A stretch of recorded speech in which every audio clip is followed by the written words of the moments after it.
Saudi अरब इत्तेहाद का मुत्तहिदा अरब अमारात से यमनी बंदरगाह आने वाले असलहा बरदार जहाज़ों के खिलाफ फ़ज़ाई कार्रवाई।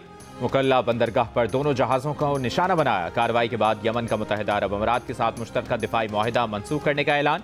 सऊदी इत्तेहाद के मुताबिक जहाज़ मुत्तहिदा अरब अमारात की फुजैरा बंदरगाह से बिला इजाज़त मुकल्ला बंदरगाह में दाखिल हुए थे। यमनी सदारती काउंसिल की दरख्वास्त पर कार्रवाई की गई। सऊदी अरब का UAE से 24 घंटों में यमन से अफवाज निकालने का मुतालिबा। सऊदी वज़ारत ख़ारजा ने कहा, यमन में UAE की अलहदगी पसंद गिरोहों की हिमायत सऊदी अरब की कौमी सलामती के लिए बराह रास्त खतरा है। कौमी सलामती को लाहक किसी भी खतरे या उससे छेड़छाड़ को रेड लाइन समझा जाएगा। यमन के अमन के लिए मुज़ाकरात ही वाहिद हल है। UAE का यमनी जनूबी अबूरी काउंसिल पर दबाव डालकर कार्रवाइयों पर आमादा करना अफसोसनाक है। ये इकदाम हमारी कौमी सलामती और जमहूरिया यमन के अमन समेत पूरे खित्ते के लिए खतरा है।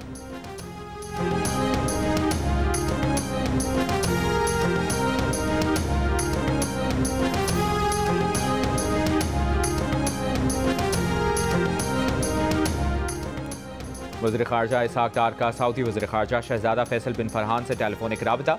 दोनों वज़ीर ख़ारजा का हालिया इलाक़ाई सूरत हाल पर तबादला ख्याल। दोनों मुल्कों के दो तरफ़ा ताल्लुक़ात को मज़ीद मजबूत बनाने के आज़म का अयादा। वज़ीर ख़ारजा इसहाक़ डार ने सऊदी वज़ीर ख़ारजा को नए साल की मुबारकबाद दी।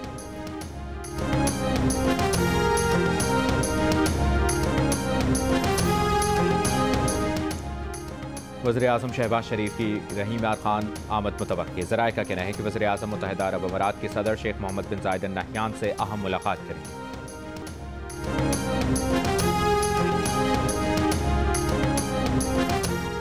इलेक्शन ट्रिब्यूनल ने NA 130 से नवाज शरीफ की कामयाबी का नोटिफिकेशन दुरुस्त करार दे दिया।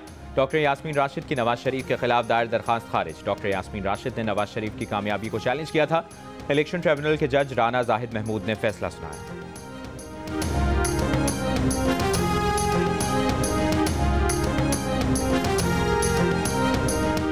वज़ीर आला खैबर पख्तूनख्वा की पंजाब असम्बली आमद पर हुल्लड़बाजी के वाक़े पर तहकीकाती कमेटी की रिपोर्ट सामने आ गई। रिपोर्ट में हुल्लड़बाजी में मुलव्विस अशख़ास के खिलाफ कानूनी कार्रवाई और मामले की तफ्तीश में कानून नाफिज करने वाले इदारों की मदद लेने की तजवीज़। अपोजिशन की लिस्ट में शनाख्ती कार्ड नंबर, तस्वीर और गाड़ियों से मुतल्लिक़ कुछ नहीं था। नामुकम्मल डेटा के बायस शनाख्त में मुश्किलात आईं। मतीउल्लाह बरकी ने झूठ बोलकर असम्बली में दाखिले की कोशिश की। अपने आप को MPA कहा। मतीउल्लाह बरकी ने सिक्योरिटी से हाथापाई और गलम गलोच की। अपोजिशन की फहरिस्त में सज़ा याफ्ता हैदर मजीद का नाम शामिल।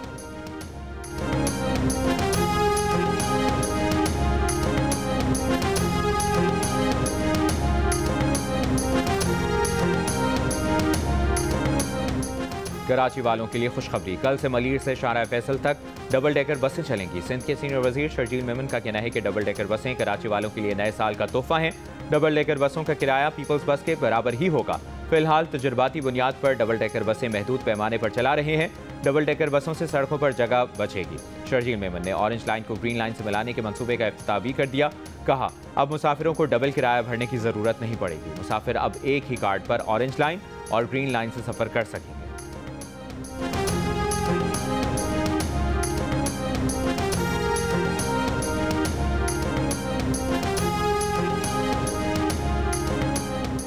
वज़ीर इत्तलाआत पंजाब अज़मा बुखारी ने कहा है कि जनवरी में नवाज शरीफ कैंसर अस्पताल की OPD और इमरजेंसी काम शुरू कर देगी। नवाज शरीफ कैंसर अस्पताल से पूरा पाकिस्तान मुस्तफ़ीद होगा। लाहौर समेत पंजाब भर में जदीद कैंसर अस्पताल बनाए जा रहे हैं। मरियम नवाज जनवरी में सरगोदा में कार्डियोलॉजी अस्पताल का इफ्तिताह करेंगी। अज़मा बुखारी का कहना था कि फील्ड अस्पताल और क्लिनिक ऑन व्हील से हज़ारों अफराद अपना इलाज करा रहे हैं। लोगों को उनकी दहलीज पर अद्वियात मुहैया की जा रही है।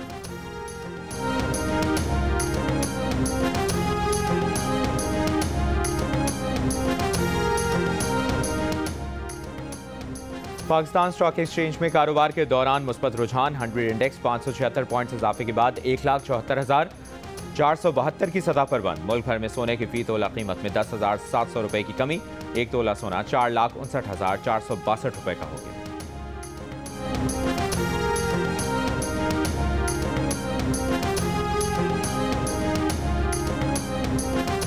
वफाकी वज़ीर दाखिला मोहसिन नकवी का कहना है कि खारजियों के खिलाफ किसी किस्म की रियायत नहीं बरती जाएगी। खैबर पख्तूनख्वा में क़याम अमन अव्वलीन तरजीह है। फितनतुल ख़वारिज और सहूलतकारों का मुश्तरका इक़दामात से खात्मा किया जा रहा है। गवर्नर खैबर पख्तूनख्वा फैसल करीम कुंडी से मुलाकात में मोहसिन नकवी की सूबे में अमन अमान के लिए हर मुमकिन ताउन की यकीन दहानी। गवर्नर खैबर पख्तूनख्वा ने कहा कि सूबे में अमन अमान का क़याम के लिए वफाकी ताउन नागुज़ीर है। दहशतगर्दी के खात्मे के लिए मुश्तरका और मरबूत इक़दामात की ज़रूरत है।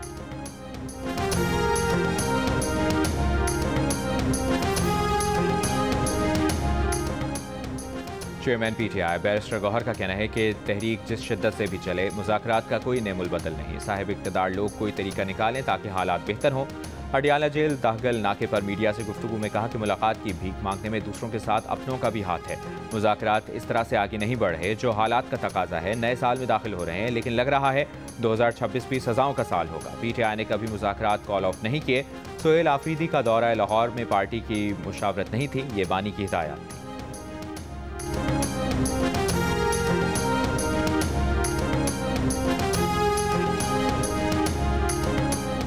सिंध काबीना की कराची के सनती इलाकों की सड़कों और निकासी आब के निज़ाम की मरम्मत के लिए 2.9 अरब रुपए जारी करने की मंजूरी। दीगर अजला के सनती इलाकों के लिए भी जल्द पैकेज देने का ऐलान। वज़ीर आला सिंध मुराद अली शाह की ज़ेर सदारत काबीना इजलास में थर्ड पार्टी मोटर इंश्योरेंस के निफाज की भी फैसला। इंश्योरेंस नए साल से लागू होगी। काबीना ने लैंड रेवेन्यू एक्ट तरमीम बिल, जबकि कराची और टंडू मोहम्मद खान में दानिश स्कूल के लिए 12 एकड़ ज़मीन अलॉट करने की भी मंजूरी दी।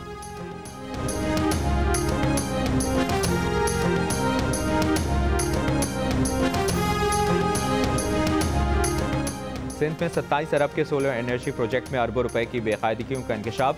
हुक्काम प्लानिंग डिवीजन सिंध ने सेनेट की कायमा कमेटी उमूर को आगाह किया। सिंध सोलर प्रोजेक्ट में अरबों रुपए की करप्शन के सबूत मिले हैं। प्रोजेक्ट की 2 मरतबा इंक्वायरियां मुकम्मल की गईं। इसमें बड़े पैमाने पर बेकायदगियां हर लेवल पर पाई गईं। NGOs के तहत प्रोजेक्ट दिया गया था। चेयरमैन कमेटी सैफुल्लाह अब्रो ने कहा, NGOs की सिलेक्शन बगैर टेंडर करके कुछ लोगों में बंदरबांट की गई।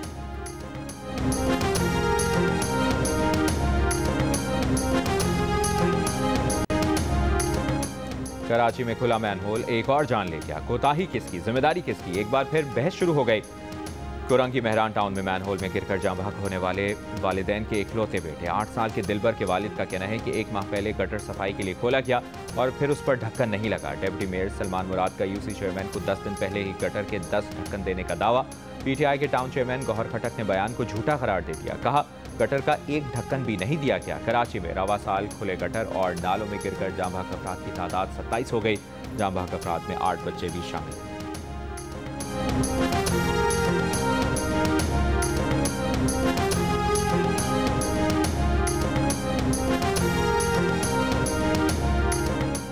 मेयर कराची मुर्तज़ा वहाब का कहना है कि कुरंगी में गटर में गिरकर जाँ बहक बच्चे के वाक़े की इब्तदाई रिपोर्ट मिली है। इब्तदाई रिपोर्ट के मुताबिक गटर से ढक्कन हटाकर साइड में रख दिया गया था। मुतल्लिका UC को 9 और 10 दिसंबर को 1 लाख रुपए जारी किए गए थे।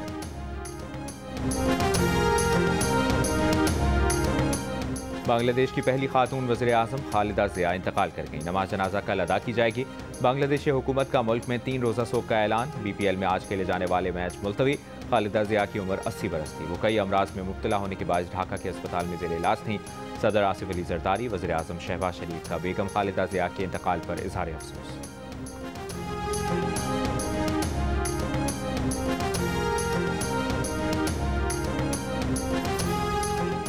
और पाकिस्तान के star fast bowler Shaheen Shah Afridi unfit. Big bash T20 league छोड़कर वतन वापस आ रहे हैं। सोशल मीडिया पर बयान में शाहीन शाह अफरीदी ने बताया कि PCB ने उन्हें वापस बुला लिया। वो अपना रिहैब पाकिस्तान में मुकम्मल करेंगे। उम्मीद है कि जल्द मैदान में वापस आ जाएंगे। सपोर्ट करने पर ब्रिस्बेन हीट और फैंस का शुक्रिया अदा करता हूँ।